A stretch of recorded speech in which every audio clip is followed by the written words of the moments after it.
ഉൽപ്പത്തി പുസ്തകം അധ്യായം 50.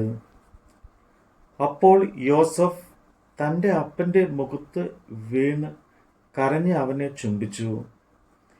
പിന്നെ തൻ്റെ അപ്പന് സുഗന്ധവർഗം ഇടുവാൻ യോസഫ് തൻ്റെ ദാസന്മാരായ വൈദ്യന്മാരോട് കൽപ്പിച്ചു.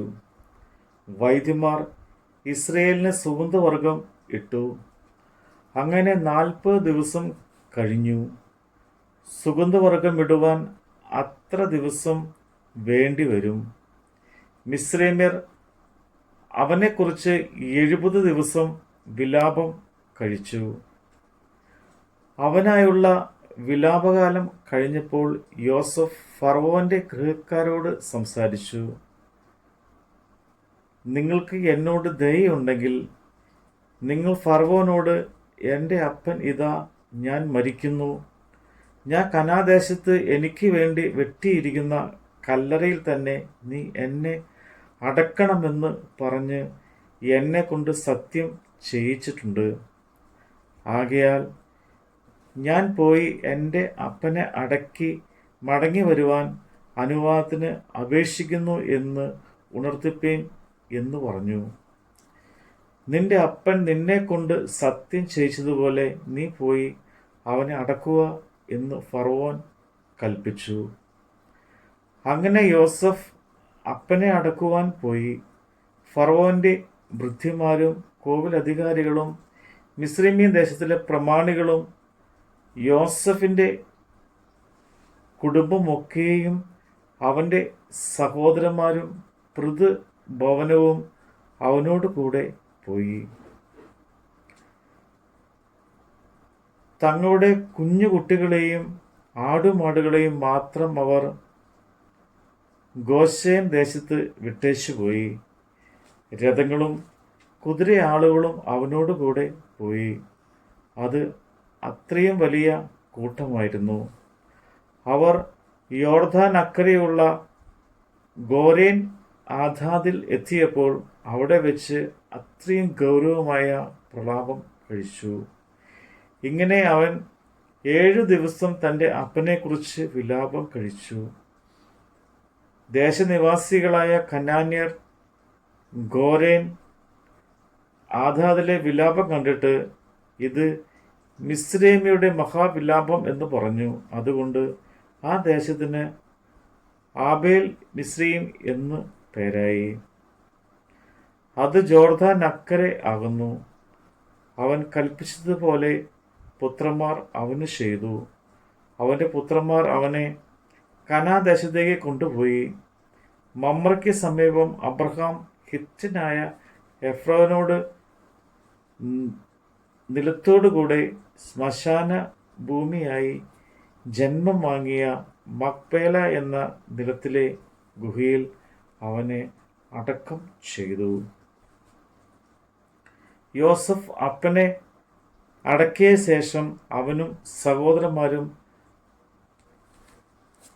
അവൻ്റെ അപ്പനെ അടക്കുവാൻ കൂടെ പോയിരുന്ന എല്ലാവരും മിസ്രൈമിലേക്ക് മടങ്ങിപ്പോന്നു.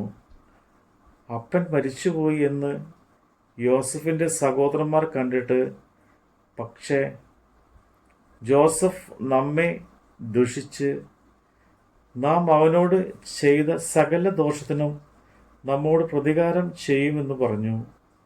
അവർ യോസഫിൻ്റെ അടുക്കൽ ആളയച്ചു.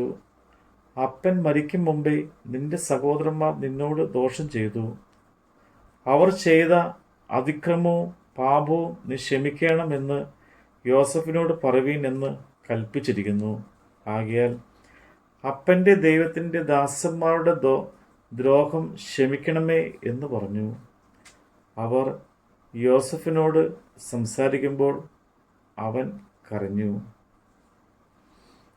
അവൻ്റെ സഹോദരന്മാർ ചെന്ന് അവൻ്റെ മുമ്പാകെ വീണു. ഇതാ, ഞങ്ങൾ നിനക്ക് അടിമകൾ എന്ന് പറഞ്ഞു. യോസഫ് അവരോട്, നിങ്ങൾ ഭയപ്പെടേണ്ട. ഞാൻ ദൈവത്തിൻ്റെ സ്ഥാനത്ത് ഇരിക്കുന്നുവോ? നിങ്ങൾ എൻ്റെ നേരെ ദോഷം വിചാരിച്ചു. ദൈവമോ ഇന്നുള്ളതുപോലെ ബഹുജനത്തിന് ജീവരക്ഷ വരുത്തേണ്ടതിന് അതിനെ ഗുണമാക്കി തീർത്തു. ആകയാൽ നിങ്ങൾ ഭയപ്പെടേണ്ട, ഞാൻ നിങ്ങളെയും നിങ്ങളുടെ കുഞ്ഞു കുട്ടികളെയും പോറ്റി രക്ഷിക്കും എന്ന് പറഞ്ഞ് അവരെ വിശ്വസിപ്പിച്ച് ധൈര്യപ്പെടുത്തി. യോസഫ് അവൻ്റെ പൃഥുഭവനവും മിസ്രൈമിൽ പാർത്തു. യോസഫ് 110 സംവത്സരം ജീവിച്ചിരുന്നു.